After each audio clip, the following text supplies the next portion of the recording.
Hey guys, this is Jacob with Grower Solution, and we're going to have a really short video today, but we're going to talk about what shade cloth and what color and percentage you might need for your house or your area. Now, we get asked this question all the time, and right now, we're in Tennessee. It's in the middle of summer. It is 85 degrees outside right now, and the shade cloth that I have on my personal house is a 50% black.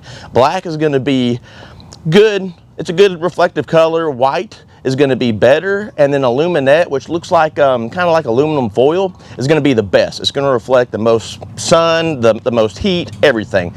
Now, as far as percentage goes, that really is going to be to, what are you growing? What's your plans? What part of the country are you in? Rule of thumb is if you're planning on growing inside the house, like tomatoes and peppers, don't go over 60%. Some people, they like to stay within 40% range. It really depends on how temperament your weather is for your area. For instance, like I said earlier, we got 50% black on this. And even whenever it's 85 degrees, it still keeps the greenhouse right around about 90 degrees, somewhere around there.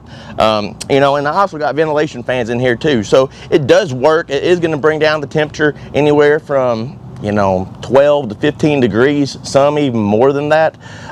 Altitude is going to depend on that as well. You got to consider if you're growing, in Florida, in Texas, Arizona, or if you're going to be, up in the UP, up in Michigan. So I would say that nothing over 60%, and preference. Like I said, black is good, white is better, and then aluminette is going to be best. Thanks, and we'll see you guys next time.